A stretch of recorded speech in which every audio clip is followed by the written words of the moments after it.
আইলা Amphan ইয়াসের দগদগে ক্ষত আজ রয়ে গিয়েছে মথুরাপুর লোকসভা কেন্দ্রের পাথর প্রতিমা নামখানা সাগরদ্বীপ রায়দিঘি ও কাকদ্বীপের বিস্তীর্ণ এলাকা জুড়ে।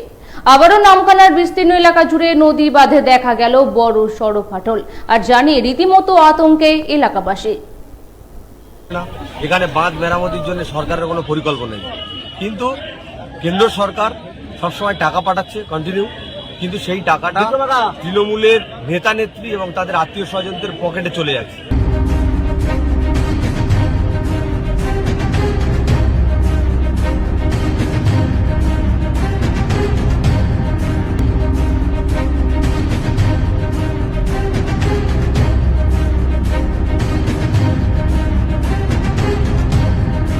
আবারও নামখানা এলাকায় নদী বাঁধে বড় ফাটল, বাঁধ তৈরির নামে নানা রকম দুর্নীতির অভিযোগ শাসক দলের বিরুদ্ধে। আইলা আমফান ও ইয়াসের দগদগে ক্ষত আজও রয়ে গিয়েছে মথুরাপুর লোকসভা কেন্দ্রের পাথর প্রতিমা নামখানা সাগরদ্বীপ রায়দিঘি ও কাকদ্বীপের বিস্তীর্ণ এলাকায়। আবারও নামখানার বিস্তীর্ণ এলাকা জুড়ে নদী বাঁধে দেখা দিয়েছে বড় বড় ফাটল, আতঙ্কে এলাকাবাসী।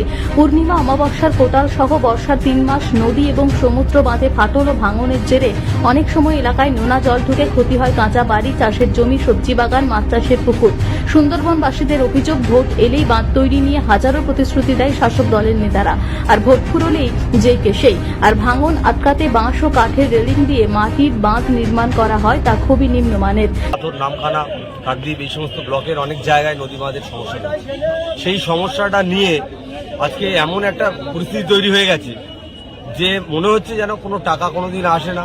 এখানে বাঁধ মেরামতির জন্য সরকারের কোনো পরিকল্পনা নেই, কিন্তু কেন্দ্র সরকার সবসময় টাকা পাঠাচ্ছে কন্টিনিউ, কিন্তু সেই টাকাটা তৃণমূলের নেতা নেত্রী এবং তাদের আত্মীয় স্বজনদের পকেটে চলে যাচ্ছে। তাতে বিশেষ কিছু কাজ হয় না বলেও অভিযোগ।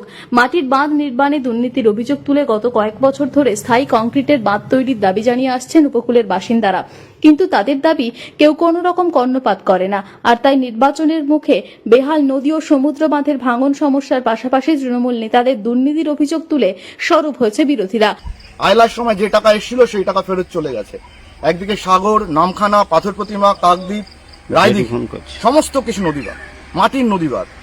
বর্ষার মরশুম, মানুষ বড় অসহায়, কোটালে জল উঠলে পড়বে, সেই জল নদীবাঁধ ভেঙে যাবে। বাঁধে মাটি দেওয়ার নাম করে লক্ষ লক্ষ টাকা দুর্নীতি করেছে তৃণমূলের তোলাবাজেরা। আমরা মানুষের কাছে যাচ্ছি, আমাদের মূল দাবি সুন্দরবনে স্থায়ী নদীবাঁধ নির্মাণ করতে হবে।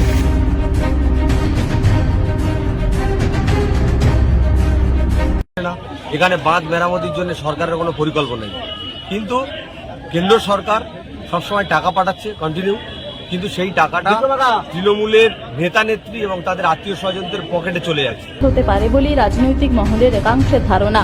তবে বিরোধীদের অভিযোগ উড়িয়ে দিয়ে তৃণমূল নেতৃত্বের দাবি, দুর্নীতির নামে কুৎসা করে কোনো লাভ হবে না বিরোধীদের। ওরা মিথ্যে কথা বলছে।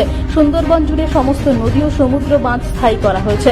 ভাঙনের বড় অংশে কংক্রিটের বাঁধ তৈরি হয়েছে ও কাজ চলছে, মানুষ সব জানে। তাই উন্নয়নকে সামনে রেখে মানুষ আবার তৃণমূলকেই ভোট দেবে।